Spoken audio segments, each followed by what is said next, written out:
So last time we talked to her, we didn't even think this was legal because the boss is like, you messed up our party. I think it was a holiday party because your boyfriend proposed to you and that wasn't on the agenda. Remember this? I do remember. All right. So we called this Follow-Up Thursday. You guys hit us up with emails when we haven't gotten closure on some storylines. And it was Brooke in Indianapolis that sent us this one.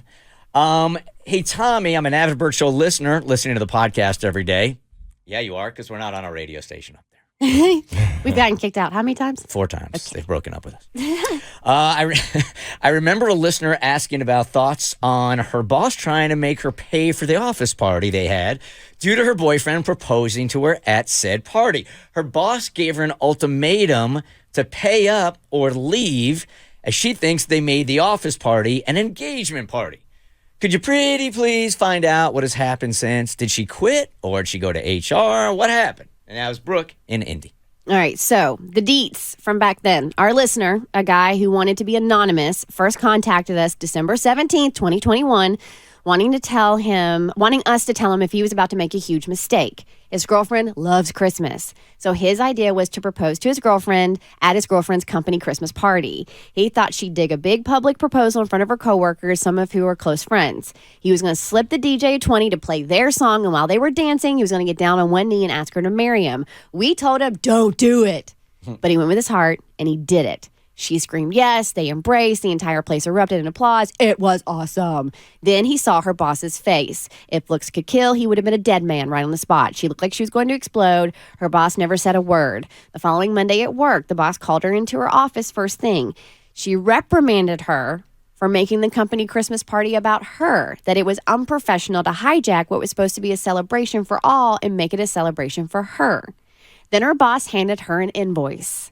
It had half the fee of the DJ and half the fee of the catering. She said since they decided to turn the company Christmas party into their engagement party, then they would have to cover half the expenses, thousands of dollars. So, did she pay the money? What has happened since? All right, so Tommy reached out to her, and Cassie has the email update. Hey, Bert Show. I totally forgot that I promised to keep you updated. Apologies.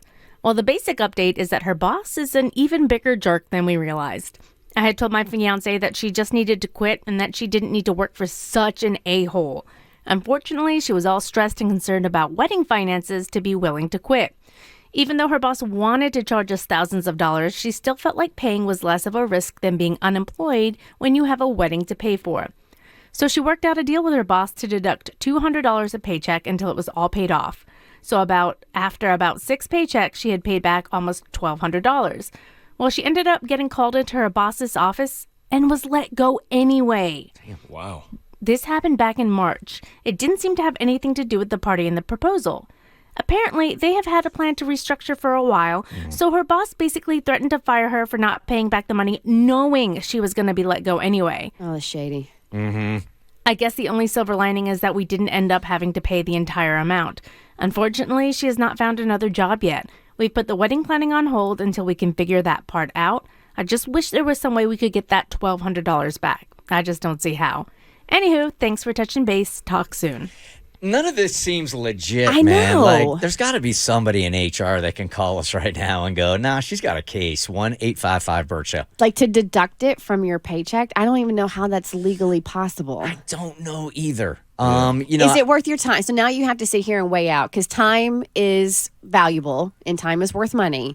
So is it worth your time to try to stick it to her and be like, no, I want that money back. You never had a right to take it in the first place. Again, I don't know how small claims court works and stuff like that, but I do know that hiring an attorney is expensive, man. It takes time. It takes money. Is it really worth going after? Right. For me, it would be the principal. It would be? Yeah, man. You'd spend that money and time. I would want that money back. Really? Just the principle of it, the fact that they did me like that would really bother me, but it's probably not the best route to take, but I would. And, she's got time on her hands, so if she wants to get like a lawn chair and sit outside the office with a sign that says this company sucks, she can do that too. I guess. It won't hurt either. I mean, there are some states they can fire you for just about anything, right? I mean, they don't even need cause.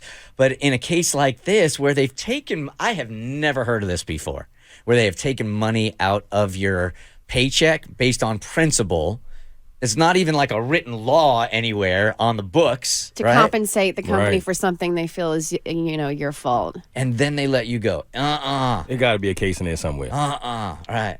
The Bert Show. Hey, do you like what you just watched? Because you can get more Bert Show for free. We drop new podcast every weekday, and you can find us anywhere. Spotify, Apple, any place you get podcasts.